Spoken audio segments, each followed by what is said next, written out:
Kisah kedelai adalah kisah negeri ini. Kisah perjalanan panjang pangan Indonesia dari ribuan generasi.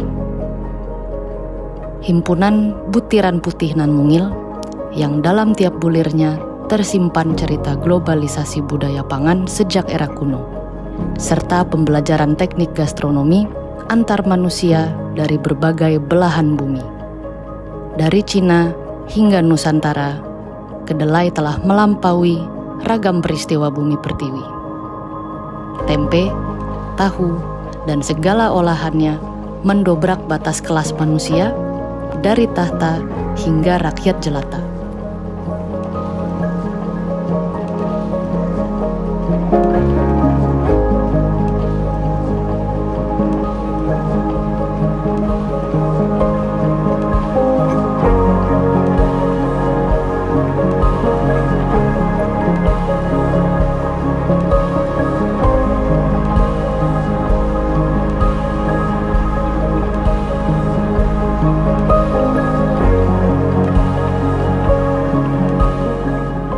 Ke Sumedang sudah pasti yang muncul di kepala tahu Sumedang.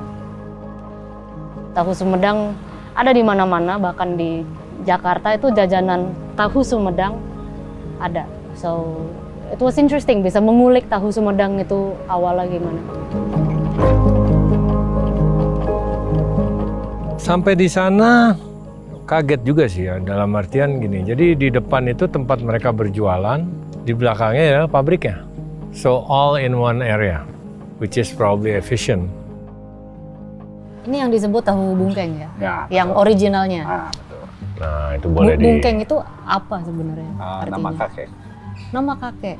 Nama kakek. Pak Suryadi ini berarti meneruskan usaha dari keluarga. Ya. Generasi keempat. Keempat. Udah berapa tahun berarti ini usahanya? Ini 100 tahun lebih. 100 tahun, satu abad ya? Ya. Nah tadi bilang Bungkeng itu nama kakek. Nah. Berarti yang mulai bapaknya Pak Bungkeng. Ya betul. Bisa dibilang semua tahu Sumedang yang disebut tahu Sumedang itu memang dari cikal bakalnya dari keluarga. Cikal bakalnya dari sini. Bungkeng. Tahu Bungkeng. It's funny karena ketika awalnya saya ke sana, saya kira tahu Bungkeng itu salah satu penjual tahu Sumedang. Ternyata kebalik, seluruh tahu Sumedang yang selama ini kita sebut tahu Sumedang adalah tahu Bungkeng.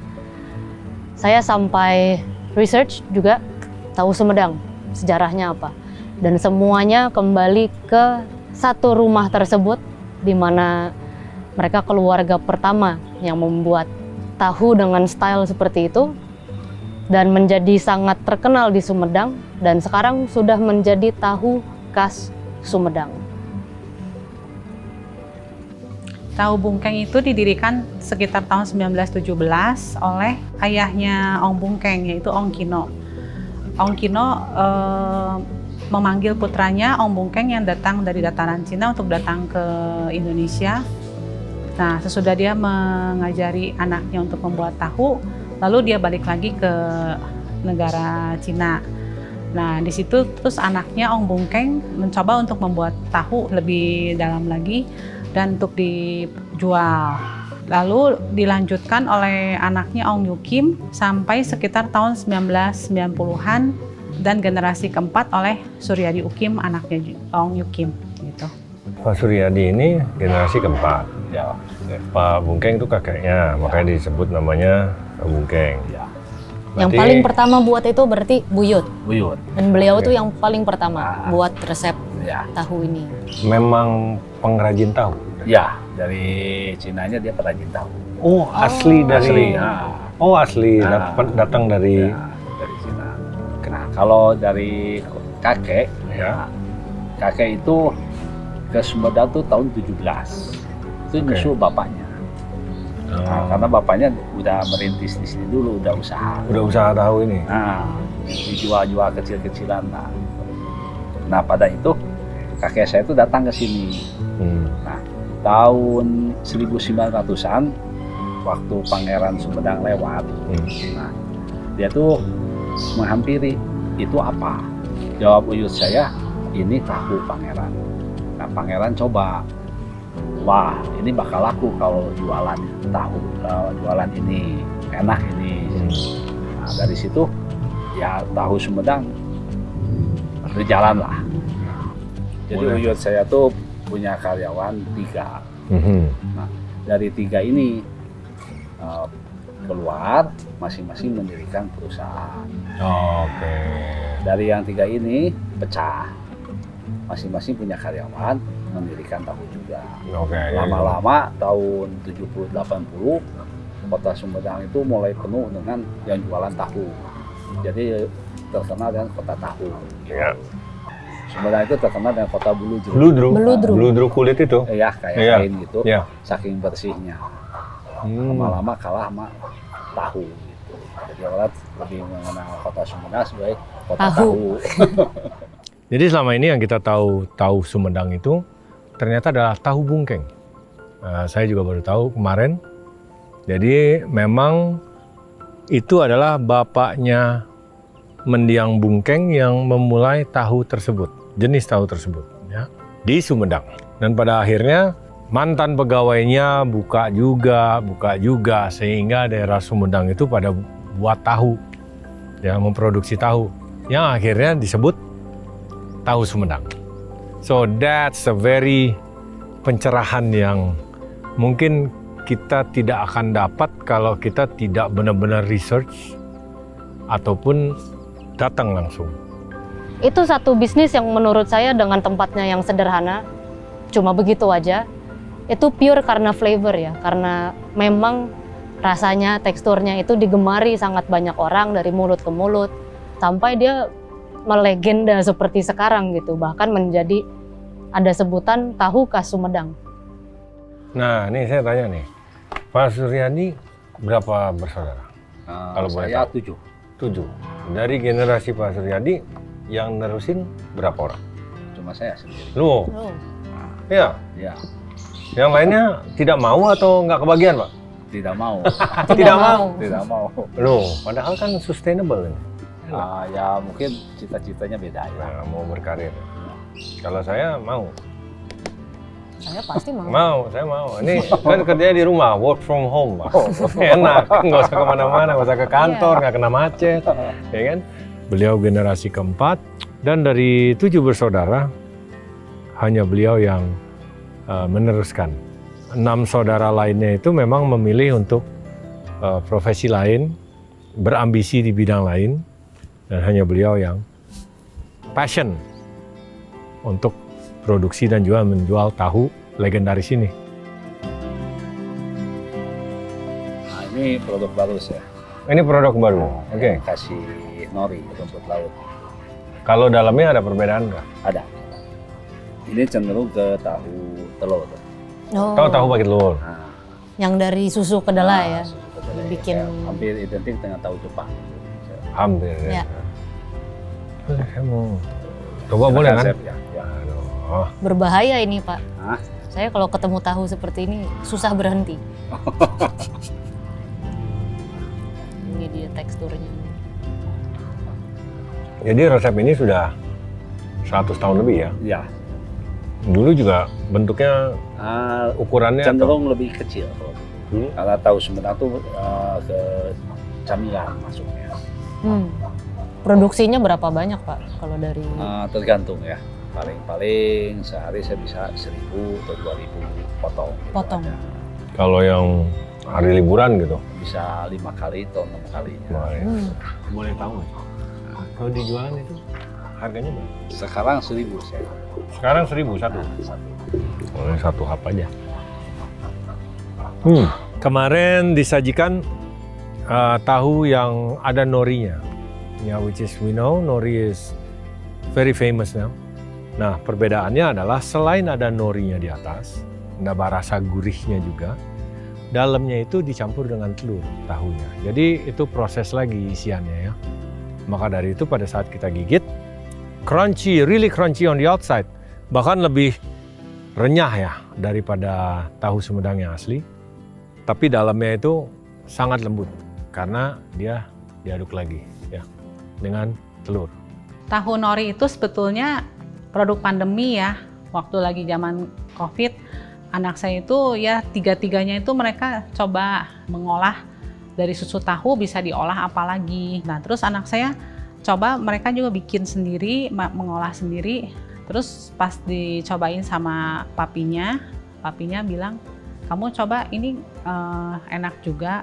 Anak saya tadinya nggak punya niat untuk dijual. Ternyata waktu lagi pandemi kan banyak sekali pesanan online. Nah, coba kita iseng-iseng dimasukin ke Instagram tahu bungkeng, tahu nori. Ternyata pesanannya sangat membludak sekali gitu. Nah, dari situ ya kita coba bikin lagi lebih banyak lagi dan ternyata sampai sekarang banyak yang suka sih. Apa yang bikin tahu itu jadi seperti lebih bagus dan lebih baik diproduksi di Sumedang gitu? Itu mungkin dari kadar air ya. Air? Kualitas airnya beda. Kualitas air ya. Emang air di Sumedang apa yang bikin dia beda?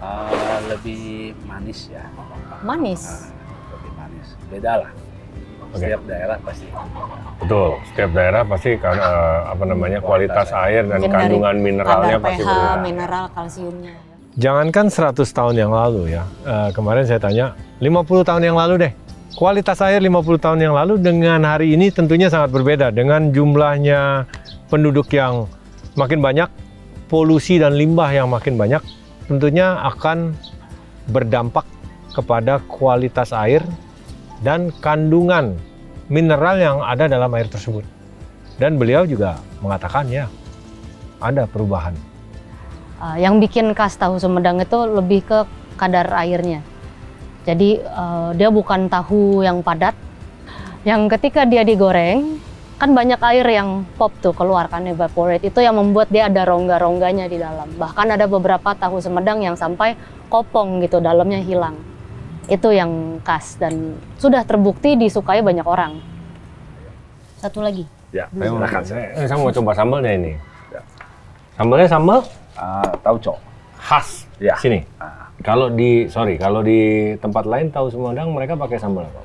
Ada yang sambal kecap. Sambal kecap. Terus ya banyak kan sih sambal kecap. Jadi ini tauco ya. Ya. Sebelum kita ke tahu bungkeng kemarin, itu biasanya kita makan pakai sambal kecap. Itu udah nikmat. Ya. Akan tetapi kemarin itu pakai sambal tauco ya di tahu bungkeng. Wah, sensasinya beda lagi. It's really good. Karena sambal kecap you can find it everywhere gitu ya. Tapi sambal tauco dan actually cocok dengan tahu yang hangat seperti itu atau panas malah. Ya, it's really good. Saya jujur ke pabrik tahu belum pernah. Belum pernah? Ke pabriknya belum pernah. Kalau lihat-lihat dari video atau apa, tapi langsung tuh belum pernah. Saya juga belum pernah. Suka bikin tahu, tapi ya, rumahan. Chef Renata nih rajin dia ngolah-ngolah makanan. Ya, jadi makanan gitu ya, bukan jadi hidangan yang kayak tahu gitu. Dia sering tuh buat panir dan buat roti gitu. Seneng. Kalau saya agak malas, Pak. Saya mau terima jadi aja.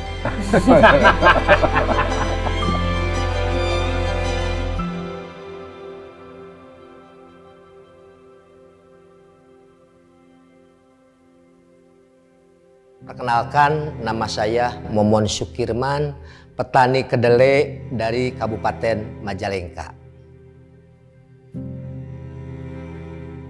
Petani udah punya prinsip kalau komoditi terus-terusan satu komoditi kemungkinan unsur hara rusak. Jadi petani udah mempola sendiri. Ada yang padi palawija 2 kali, ada yang padi 2 kali palawija 1 kali. Tujuannya untuk memperbaiki unsur hara tanah. Kalau untuk memperbaiki unsur hara tanah biasanya ditanami kedelai. Karena di akar kedelai mengandung rhizobium, yaitu ya, berfungsi untuk memperbaiki unsur hara tanah. Kedelai kalau dilihat dari fungsinya adalah sebagai tanaman pangan ya jelas. Kalau dari segi morfologinya, kedelai itu tanaman perdu, dia masuk dicotyledon, kelas dicotyledon yang berbiji belah. Kemudian kedelai itu merupakan jenis kacang-kacangan yang mengandung banyak protein. kita mengkaji kedelai itu dari mulai teknologi budidayanya. Jadi kalau misalnya dari Balai Penelitian Tanaman Kacang-kacangan dan Umbi-umbian mendelivery hasil penelitian mengenai budidaya kedelai, di sini kita tanam juga seperti itu. Kita kenalkan kepada petani dan juga tentang varietas-varietas kedelainya sampai ke pasca panennya. Kalau kedelai sebetulnya varietas banyak, Pak. Tetapi petani di sini kebanyakan memilih varietas itu pertama yang paling banyak diminati konsumen. Yang kedua paling banyak diminati petani. Kebetulan yang paling banyak diminati petani sama konsumen di sini itu ada 2 varietas, diantaranya Dega dan Anjas Moro. Kalau di sini itu yang suka dipakai oleh tahu Sumedang, punya rasa khas kedelai lokalnya gitu ya. Kalau biasanya sebelum nanam itu kita cari dulu pasarnya. Kalau nanam itu paling gampang, paling mudah. Tetapi yang susah itu kemana kita menjual. Kendala yang dihadapi oleh petani kedelai di Jawa Barat itu ada kendala teknis, ada kendala ekonomis. Kendala teknis kaitannya dengan musim. Tidak bisa menanam di setiap musim, sehingga pada lokasi-lokasi tertentu hanya bisa menanam 1 kali. Setelah musim hujan, kedelai, setelah itu tanaman yang lain. Kalau kendala ekonomis tentu saja masalah harga. Jadi Badan Pangan Nasional itu menetapkan harga kedelai lokal itu per kilonya Rp10.775. Dan harga itu lebih rendah daripada kedelai impor. Dari sisi situ kemudian petani itu enggan mungkin ya menanam kedelai karena output yang diperoleh itu tidak sebanding dengan input yang telah dia keluarkan. Sangat disayangkan kenapa kita berhenti di kedelai saja padahal sudah jelas kita penggemar tahu dan tempe gitu.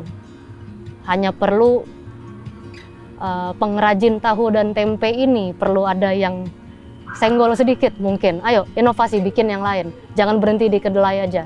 Misalnya buat tempe aja ya. Kedelai itu kan bisa dengan mudah dicampur dengan biji-bijian, kacang-kacangan, legume bahkan grain yang lain. Justru akan menghasilkan tekstur dan rasa yang lebih bervariasi dan lebih unik gitu. Dan itu semua bisa dikreasikan jadi sebangsa tahu dan tempe. Sudah ada beberapa yang mulai di Indonesia, tapi kan jelas belum menjadi bahan pokok yang mudah kita jumpai di mana-mana gitu ya.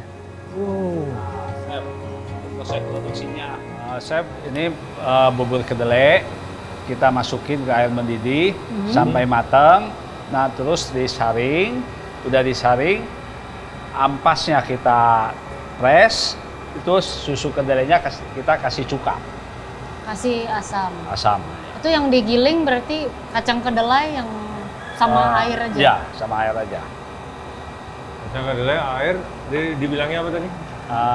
Bubur kedelai. Bubur kedelai digodok. Godok.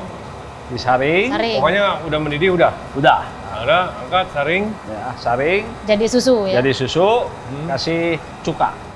Jadi memang kacang kedelai digiling bersama air, tentunya ada rasionya. Itu menjadi apa yang mereka sebut bubur. Lalu dimasak, ya, ditungku tapi dia disemen lagi itu supaya bisa nampung banyak sampai hingga mendidih. Ya, mendidih sambil diaduk-aduk, lalu dipindahin wadahnya. Pas dipindahin itu sambil disaring, ya disaring. Jadi seperti cloth, kain untuk tahu, kain tahu namanya. Itu 2 orang seperti mengayak semen ya, sehingga airnya turun, terdapat tahunya yang masih seperti serabut, gumpalan kecil-kecil ya. Dipindahkan ke sebuah wadah, lalu diberi cuka. Setelah diberi cuka, sambil diaduk. Aduknya juga ada tekniknya katanya. Jadi nggak semua yang bekerja di situ bisa mengaduknya gitu. Jadi ada movement. Ya, it's not like sekedar ngocok ya. Ada movement sambil dituangi cukanya. Dia ngaduk, saya ingat dari atas ke bawah, atas, bawah. Jadi nanti tofu-tofu tersebut atau tahunya akan mengendap ke bawah, sementara cukanya masih ada di atas. Setelah cukup, ya, sebagian dari cukanya diangkat lagi, yang di atas. Ya, diangkat lagi, dibalikan ke ember terpisah. Terus dia ada kayak jaring, jadi kayak menekan, karena tofunya mengendap bawah. Jadi baskom bolong-bolong deh kayak jaring itu, menekan tahunya selama dia mengambil cukanya balik. Karena cuka ini dipakai berkali-kali. Takarannya 1 ember ini? Iya, 1 tempat 1 ember.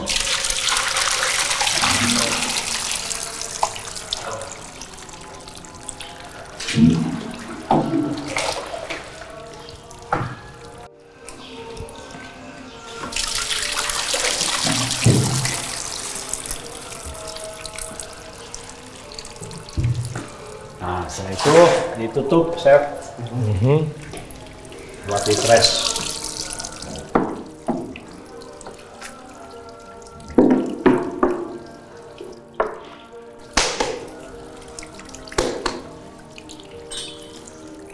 Nah, sudah keras, lalu dipotong. Udah jadi tahunya. Bisa langsung dipotong, masih panas gitu? Nah, bisa. Pabriknya juga menurut saya menarik actually. Bagaimana semuanya masih terlihat tradisional. Karena melihat tahu bungkeng yang segitu terkenalnya dan mereka juga produksinya banyak, sudah pasti otomatis di kepala saya ada pabrik. Like sebuah pabrik di mana semuanya terlihat ada keramik dan stainless steel dan peralatan canggih gitu. Tapi ketika sampai sana dilihat semuanya masih berbahan kayu, bambu, masih by hand. Dan ada beberapa proses yang memang perlu keterampilan manusia ya, mungkin mesin masih kurang, itu bisa dibilang artisan. Setelah dapat, lalu dimasukkan ke tempat press. Dia ada wadahnya, kotak, yang dialaskan dengan kain tahu lagi. Cukup, press. Itu kemarin kalau tidak salah beliau mengatakan setengah bak itu, atau setengah, ya hampir bak ya, baknya setelah itu bisa menjadi 3 cetakan. Ya, cetakan kotak, udah dialasin dengan kain tahu, masukin, fold, ada tutupnya juga dengan kayu, lalu ada pressnya yang menggunakan tekanan daripada pegas, per, yang diikat. Ya, itu mungkin sekitar 3-5 menit. Ternyata mendapat satu cetakan itu mendapat 144 tahu, jadi 12 kali 12. Potongannya pun juga very simple, karena memang sudah ada kayu yang seukuran dengan cetakannya, dengan jarak bilah pisau yang sudah terukur rata. Satu, putar 90 derajat, satu kali lagi. Gimana? Ini pegangnya gini. Megangnya gini. Ini dulu nih tuh. Ini pegang. Maaf. Nih pegang jadi ambil ukuran tengah. Ya. Saya cuma coba potong tahunya aja, tapi ya saya sendiri juga suka bikin tahu sebenarnya. Tapi ya rumahan ya. Untuk melihat itu ya saya belajar banyak juga jadinya.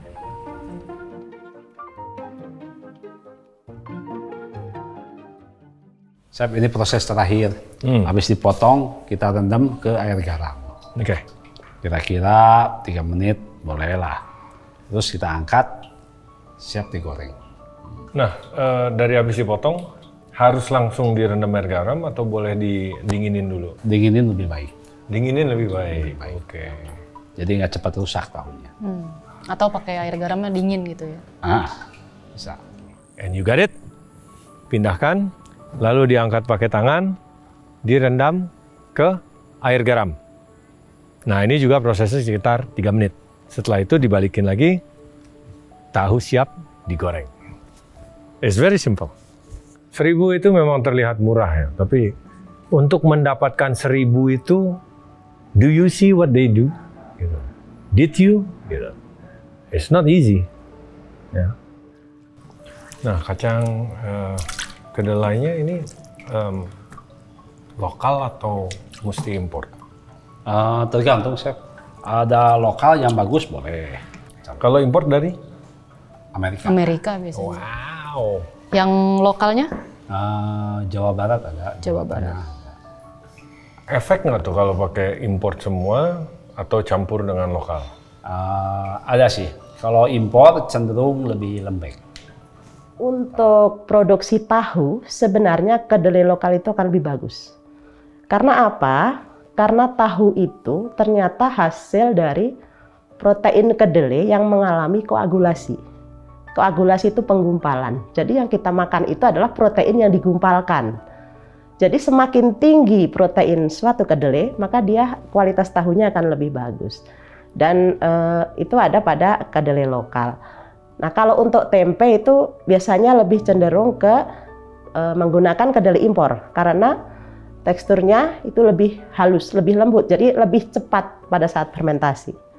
Perbedaan kualitas antara lokal dan impor itu tentu saja kalau dari segi nutrisi, nilai gizi itu lebih bagus kedelai lokal.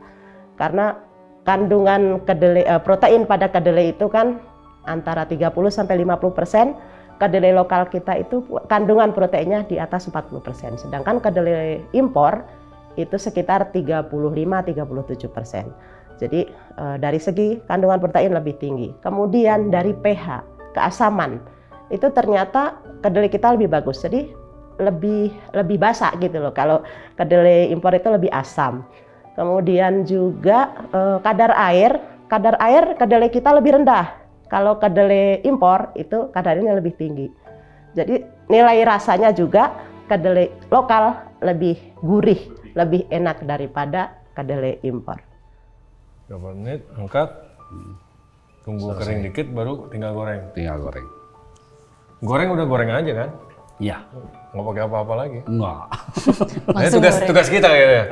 Habis digoreng tugas kita kan, ngolah untuk jadi apa-apa. Tahu cabai garam. Ini pengrajinnya, kita tukang masak cuma goreng doang udah.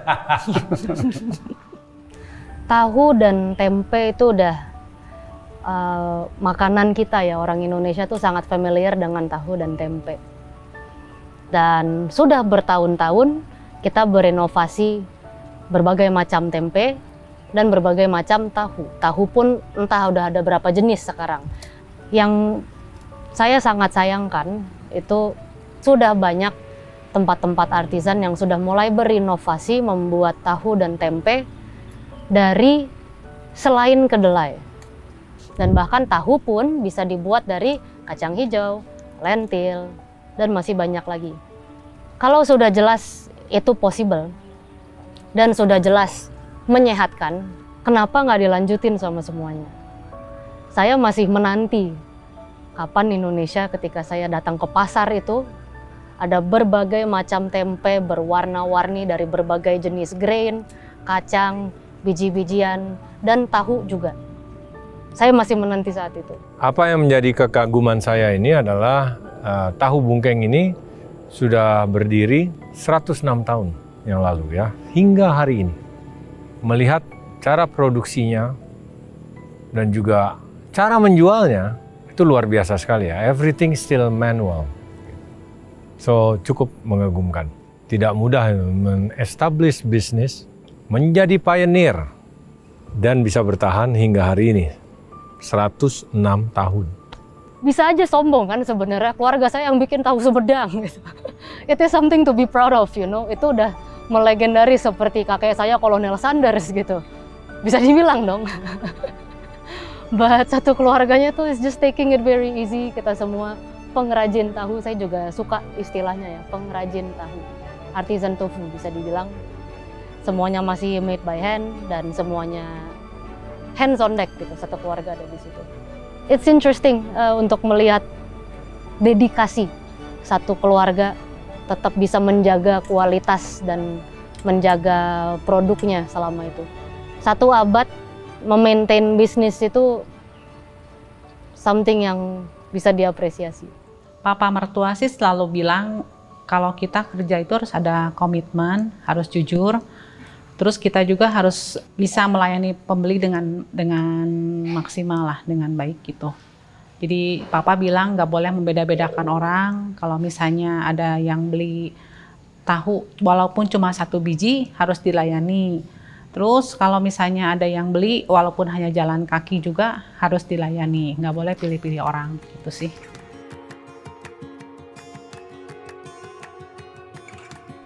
Di Sumedang, tahu bukan hanya sekedar santapan. Tahu adalah identitas kuliner kota yang nama dan rasanya masyhur hingga ke penjuru Indonesia. Tahu Bungkeng adalah ikon gastronomi, menjadi saksi perkembangan kota dan manusianya dari masa ke masa. Teknik pengolahan yang sama tidak berubah melewati zaman, menjadikannya museum hidup preservasi kuliner Sumedang.